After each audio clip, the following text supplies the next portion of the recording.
Welcome to another episode of the Bandage Podcast, a weekly wrap-up of the most trending healthcare news.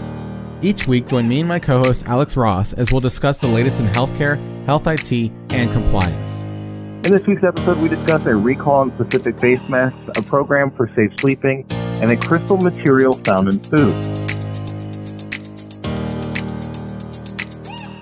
Let's wrap things up. This is episode 80 for the week of April 12th. I'm Matt Moneypenny. And I'm Alex Ross. Before we get started, you might have noticed my audio quality, and the reason why my audio quality is a little bit lower than usual is because we're currently moving into our new office and our new headquarters in Hudson, Ohio. I'm excited. I know Alex is too. But our diagnosis code of the week is X37.8, other cataclysmic storms, applicable to cloudburst or torrential rain. You know, interestingly enough, this just happened last night. Well, and frankly, go on. You are so lucky that I'm even here this morning. Bless. Right. I don't know if you saw, because it's springtime now. Thunderstorm season, right? It happens. But last night at about 1 a.m., I was laying in bed, sound asleep, when I heard the pitiful cries of a local stray cat. Oh. And I decided, let me go check this out. Let me see if everything's okay. So I went outside to try and find this cat. And wouldn't you know it, as soon as I walked outside, the thunderstorm just loud clap in the sky, torrential rains coming down. I mean, I was standing there for a couple seconds just trying to figure out what to do because I was paralyzed with how much water was coming down. And, it's flowing off of my roof and down the downspout, and there's a river of water going to the street. It swept me off my feet. Mm-hmm. I fell over. I'm being dragged around by this stream of water.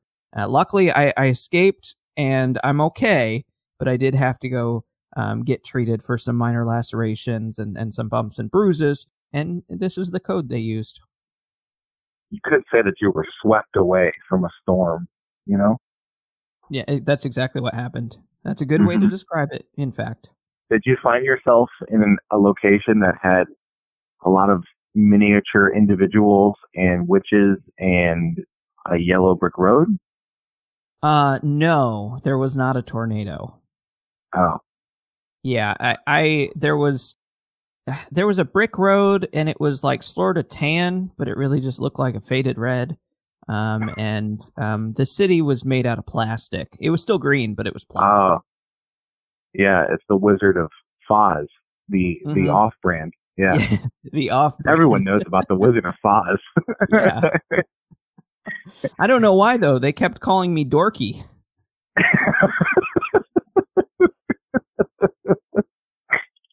Anyways, let's get into the news. First up, we have safety concerns over protective gear. Despite the surge of graphene-enhanced face masks, government authorities like Health Canada recently issued a warning on using said masks. They're advising that people not use face masks containing this material because there's a potential that they could inhale graphene particles, which may pose health risks. This all started when people wearing the masks felt unwell, but it isn't established whether or not the brand is a problem. But Health Canada is advising not to use these face masks until the department completes a thorough scientific assessment. It's taking the precautionary approach of removing them from the market while continuing to gather and assess information on safety and effectiveness. I'll admit, I had not heard of graphene face masks prior to this article. Yeah, I can't say I have either, to be honest with you. Maybe it's just one of those things where these organizations that were manufacturing these masks were kind of rushed into doing so because of the pandemic, to try to help people. And, some things there was a little bit of an oversight. So that's probably more so what happened rather than, I can't imagine these companies were, I'm going to take the moral route and say, I don't think they were just doing manufacturing as fast as possible to make as much profit as possible. Right. That's not what businesses are for. Yeah. I'm now looking at them, and I think I have actually seen some of these masks in use, just generally. What it seems to be is that graphene, which is, almost like a carbon fiber, basically, but graphite, it seems to be designed for long-term wear, specifically marketed as these masks are good to wear for 20 hours plus, in that situation where you're going to be wearing it constantly. And so that seems to be the reason that they were switching over and using graphene style masks. But it's unclear as to whether or not that actually makes any difference safety wise. We don't know if that makes it more or less safe. I think the question was all about comfort and structure. The mask is going to stay structurally sound over long-term wear. But in general, they seem to still be a disposable mask, one that should be worn once and then replaced. Gotcha. Interesting. So it's supposed to be a long-term mask, but it turns out that you shouldn't wear it at all, unfortunately, until this investigation is done. So, right. We'll see what happens. It may just be one particular brand. It's hard to say whether or not. Yeah, right. It's the graphene in general. With everything going on right now, I mean, it's all of these companies who have never made masks before are making masks. Companies who have never made hand sanitizer are making hand sanitizer. And, those kind of things, unfortunately, means that mistakes can happen. And that's just the kind of thing that we need to keep on our toes about. So, agreed. Next up, a program for parents to learn the ABCs of infant care. Webster County Health Unit is partnering with the Missouri Department of Health and Senior Services to offer safe cribs to eligible families. In an effort to ensure that children have a safe place to sleep, the program provides safe and portable cribs, fitted sheets, and safe sleep education. The resources are available for families who have no other means for obtaining a crib, and there's no cost for them to participate. Eligible families include those struggling with unemployment or underemployment, lack of education, inadequate housing, domestic violence, chronically ill children, and a lack of transportation. The program coordinator pointed out that babies sleep safest when parents follow the ABCs. When babies sleep A, alone, B, on their back, and C, in an empty crib. I always feel like they somehow, some way, whenever they come up with something related to health, well, especially with infant care, they always come up with some really cool acronym that fits perfectly. And I don't know if there's like some sort of master namer or acronym designer, but they're awesome. The acronyms are. The acronyms are, and they bring him in, he comes in and it's like a 5-minute, consultation, and then he makes like $2 million. That's exactly what happens. And it's not just infant care or whatnot. It's just medical care generally. Because think about it. What's the acronym for stroke recognition? It's FACT. That acronym is FACT. Now, what does that stand for? I know F is face. A is arms, I believe. S is speech. I got you. Hold on. And facial drooping, arm weakness, speech difficulty, and time. Exactly. But there's also one that, goes even deeper, and it's faster, where it's face, arms, stability, talking, eyes, and react. Oh, very nice. There's also B fast, which is balance, eyes, face, arms, speech, time. So, the acronyms are having a good time coming up with all this thing. But anyways, to bring back what we were talking about, and the initial story here is, I wonder how they determine the eligible families. They say that including those struggling with unemployment and underemployment, lack of education, inadequate housing, domestic violence, chronically ill children, and a lack of transportation. How do you find those families? You know what I mean? Like, how do you reach out to them? I feel like that would be kind of a difficult thing. I'm going to guess that they distribute information at places where these families might go, places where they're seeking help in other ways, for example, for food or for shelter, for clothing, things like that. I know that just childcare generally tends to be very expensive. Cribs. A crib is more expensive than the bed I sleep in. Right. A stroller. Oh, well, that's I wouldn't be able to buy a stroller right now. I don't have that budgeted. I mean, those are Yeah, very it's out of significant control. purchases. And plus baby clothes, like, oh my gosh. Yeah, that they grow out of in 2 months. Yep. Next up, not the kind of rare crystals you want. A public health alert was issued for a small amount of sausage products from Century Oak Packing Company based in Oregon. Around 39 pounds of raw frozen chorizo was suspected of containing hard pieces of crystalline material. The issue was discovered after the company received 3 complaints from consumers who reported finding the material in the product. Because these products are not thought to be available for purchase anymore, a recall Lonely Lane Farms family farm since 1939 Oregon-raised chorizo sausage. That's right, you heard me correctly. Lonely Lane Farms family farm since 1939 Oregon-raised chorizo sausage.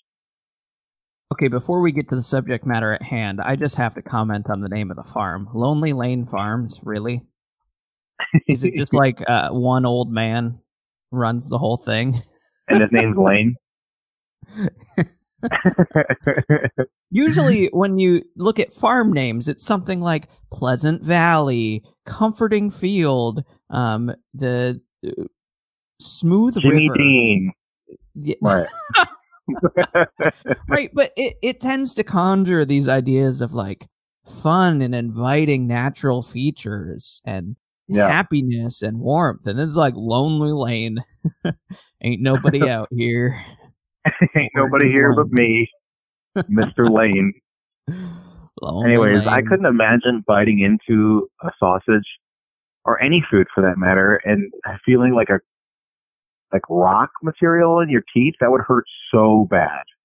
I noticed they don't mention what the crystalline material is. Just it is a crystalline. Because think about it this way: sugar is a crystalline material, and you know what? So is salt.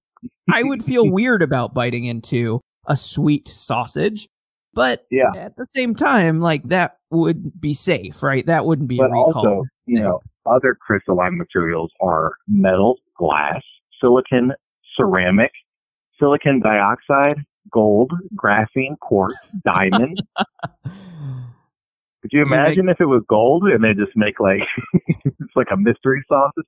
Taking mystery meat to a whole new definition. No, it's like Willy Wonka and the Chocolate Factory. You just bite into a sausage and get a lump of gold. Congratulations. Now you own the Lonely Lane Farm.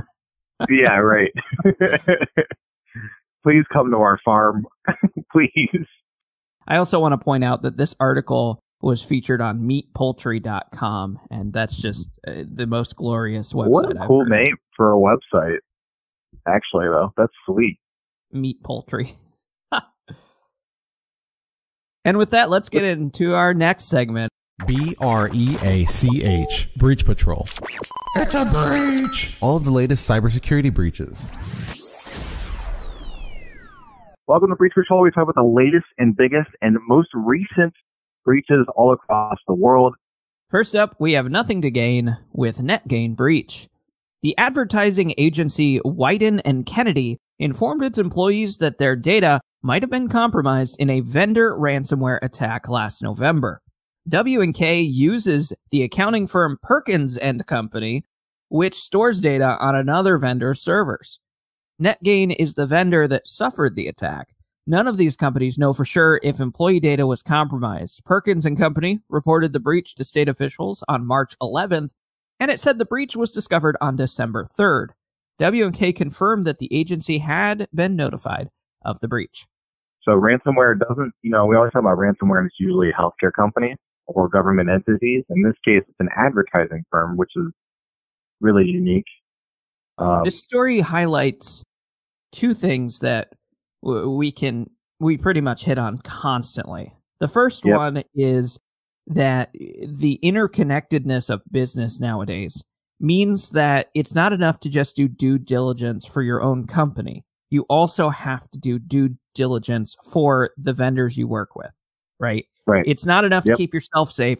You got to make sure that the other companies you work with are also keeping themselves safe. Because if you want it done right, you got to do it yourself. So it comes back down to that age-old adage of, if you need some services to help your business, that's great, but you need to make sure that those services are protecting your data and your client's data.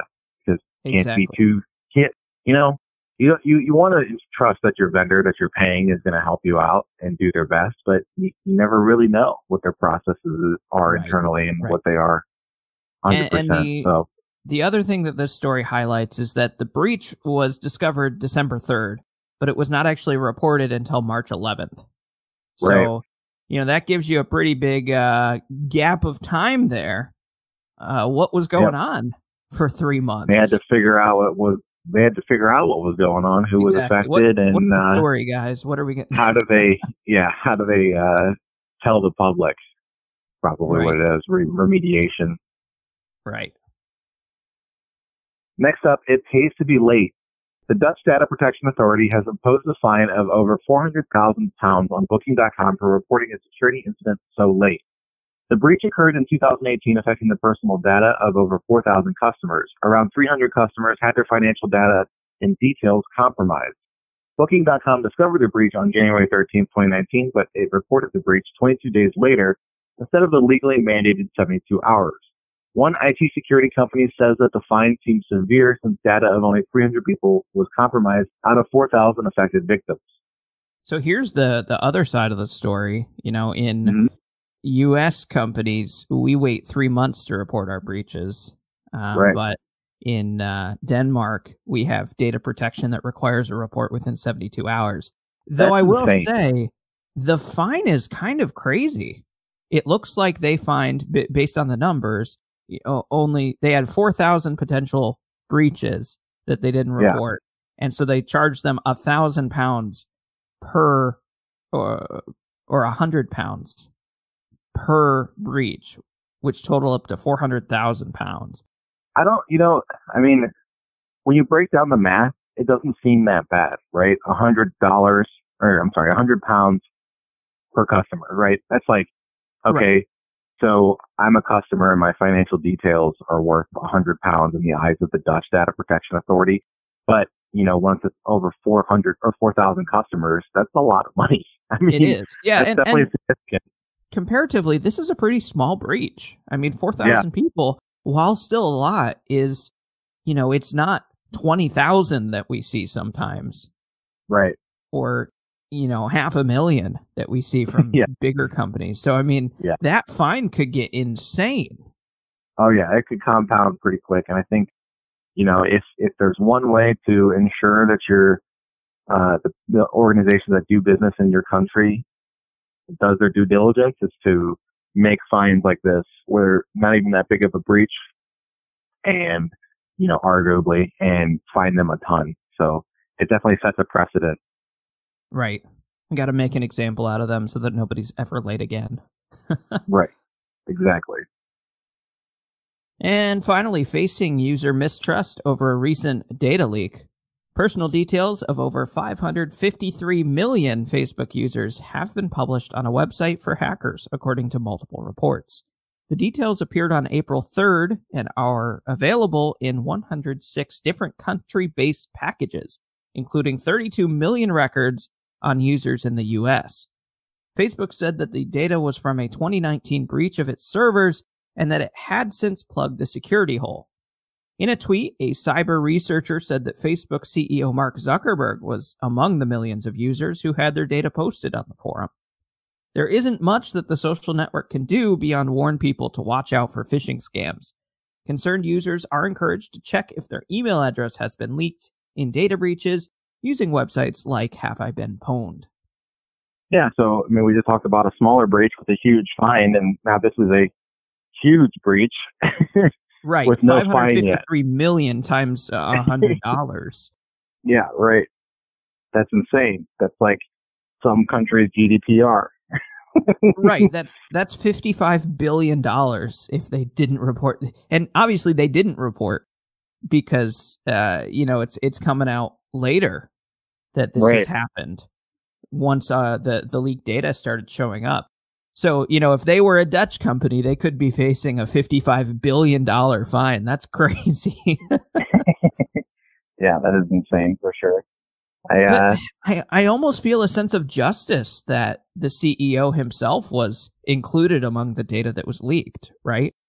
It's almost like, well, you had a security issue and it actually affected you directly this time, as opposed to just the people you serve. Yeah, exactly. And it's still not gonna change the way that he does business, probably.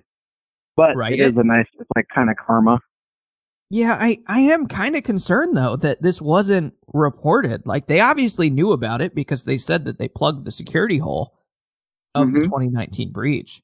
But I'm concerned that I didn't know about this until 2 years later when it started getting traction because of the release of this data.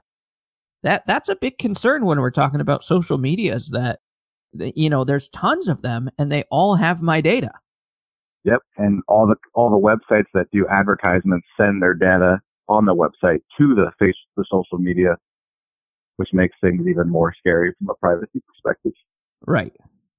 Yeah, we'll see if anything comes from this in terms of a fine, and I can't imagine it's going to be as significant as the percentage of compounding that happened with the previous breach that we just talked about.